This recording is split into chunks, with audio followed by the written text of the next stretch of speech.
Partons à la découverte d'une nouvelle personnalité financière, la 5e sur les 7 que j'ai identifiées.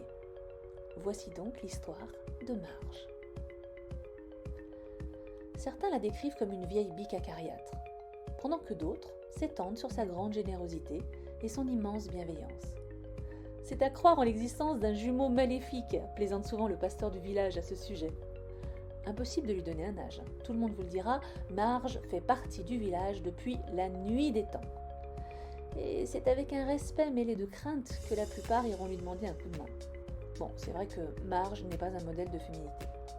Pourtant, lorsque son visage s'illumine d'un sourire, ce dont personne ne pourrait témoigner depuis bien des années, il est possible à un observateur attentif de voir à quel point Marge a dû être jolie dans un autre temps. Même Freddy, du bar La Joviale, son copain d'enfance, qui aurait adoré être bien plus pour elle, la charrie régulièrement en lui disant qu'il faudrait passer la barrière de son mauvais caractère au marteau-piqueur pour s'apercevoir que c'est un cœur de femme qui bat sous son éternelle salopette bleue délavée. Dans ce Grand Ouest américain, c'est vrai que la vie n'est pas facile tous les jours. Et pour Marge, veuve et s'occupant toute seule de son ranch, le plus éloigné du bourg en plus, elle l'est encore moins si c'était possible. Pourtant, personne ne l'a jamais entendu se plaindre. Et si vous prenez le temps de l'observer, vous pourriez remarquer que Marge donne l'impression comme personne d'être à sa place. Une place qu'elle a délibérément choisie et dans laquelle elle se plaît.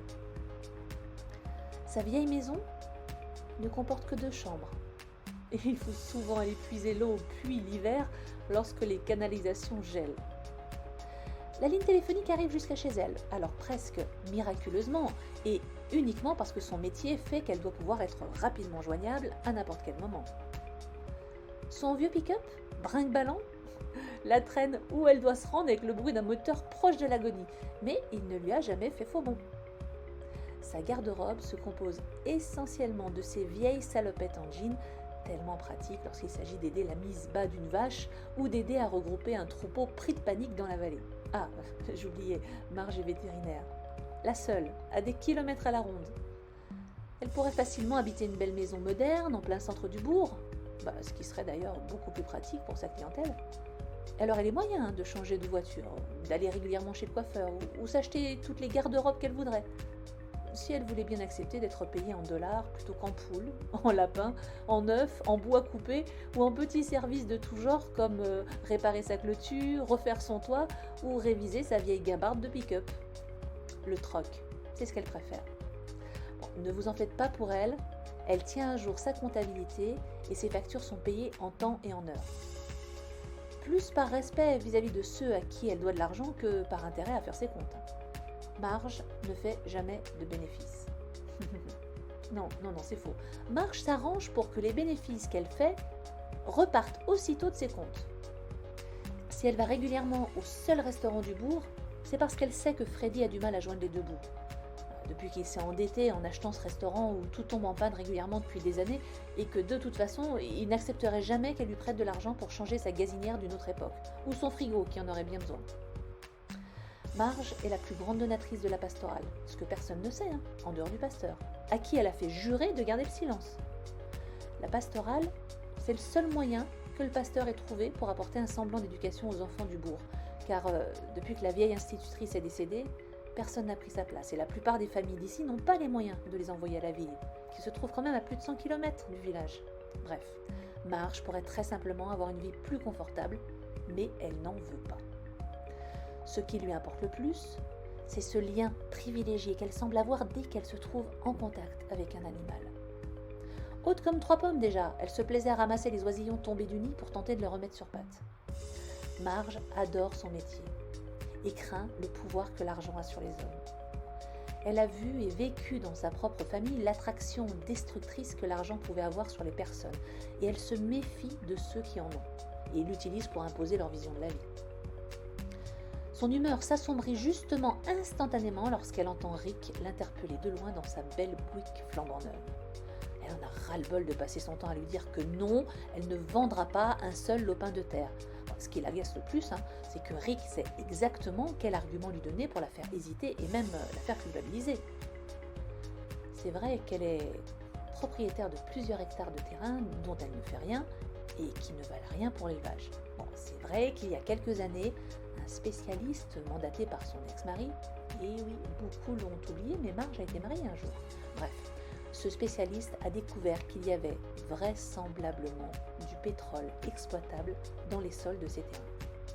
Et ce pétrole, ça pourrait être la solution idéale pour que cette vieille bourgade, loin de tout, dans laquelle ils habitent tous, puisse enfin récolter la modernité que tous les habitants semblent espérer, comme la solution miracle à leur vie de labeur. Mais Marge n'y croit pas. La peur lui tenaille les entrailles, et la culpabilité aussi. Cette peur de ne pas permettre aux femmes enceintes de pouvoir accoucher en toute sécurité parce qu'il faut parcourir 100 km sur des routes cahotantes avant d'atteindre le premier hôpital. Et qu'en attendant, c'est elle, Marge, la Vito, qu'on vient réveiller en pleine nuit, lorsque l'accouchement semble mal se passer. Alors, quelle responsabilité porte-t-elle sur les épaules? Est-il juste qu'elle soit l'empêcheuse de tourner en rond? Mais pour Marge, cette même modernité, et personne s'en doute, Marge, elle en a une trouille bleue. Elle a peur de perdre le lien si précieux que cette communauté a tissé génération après génération, à force d'entraide et de malheur aussi. Elle a la trouille de voir débarquer avec le soi-disant progrès des comportements égoïstes, chacun dans son coin, lobotomisé par son poste de télévision. Et pour ça, il est hors de question qu'elle, Marge, participe à ce massacre. Prenons maintenant un peu de recul vis-à-vis du comportement de Marge. Marge est d'un profil de type moine. Son rapport à l'argent est fait de crainte et de méfiance, comme si l'argent pouvait avoir sa propre réalité. Une espèce d'entité autonome qui viendrait influencer même les meilleurs d'entre nous, pour les faire dévier vers la mesquinerie, l'égoïsme. Le plus difficile pour Marge serait de reconnaître que Rick est un mec bien simplement parce qu'il est riche. Bon, et c'est pas lié à Rick, ni à une étroitesse d'esprit de Marge, non, ni l'un ni l'autre. Marge est une personne intelligente qui a fait des études. Simplement, sa personnalité financière la pousse à associer le fait qu'avoir de l'argent change dangereusement les gens. Il s'agit là de réactions instinctives et de principes tellement profondément ancrés en elle que c'est ainsi. Lorsque Marge imagine tout l'argent que la vente de ses terrains peut lui apporter, elle ressent des émotions négatives, du stress, de l'angoisse, de la peur. Et que fait tout être humain lorsqu'il a peur? Il fuit ou se confronte à cette peur. La démarche Cupidon propose une autre alternative. Repérer ce qui a permis de construire l'émotion ou les émotions que nous associons spontanément, viscéralement à l'argent. Qu'est-ce que Marge a pu entendre de ses proches pour se construire émotionnellement sur la peur d'avoir de l'argent? Qu'a-t-elle pu voir durant les 10 premières années de sa vie qui lui a fait se construire en alliance ou en opposition avec cela? Qu'a-t-elle vécu qui lui aurait fait choisir très inconsciemment de penser que l'argent puisse avoir une influence pernicieuse, négative sur les personnes? Et vous? Connaissez-vous des personnes autour de vous qui réagissent comme Marge? Vous-même, est-ce que vous réagissez comme elle? Quelles émotions vous animent lorsque vous pensez à ces choix de vie? Est-ce que vous reconnaissez dans les comportements de Marge? Est-ce que vous la trouvez idiote, irresponsable, parce qu'elle ne saute pas sur l'occasion de vendre ses terrains inutilisés? Ou bien est-ce que vous comprenez ses choix? Et est-ce que vous auriez tendance à être comme elle, à y réfléchir à 2 fois avant de vendre? Je vous laisse sur ces questions sans réponse pour l'instant et je vous invite à me retrouver sur le site Aime Entreprendre Cupidon pour découvrir les autres histoires racontant chacune une personnalité financière, peut-être la vôtre. Je suis Roselyne et je vous dis à bientôt.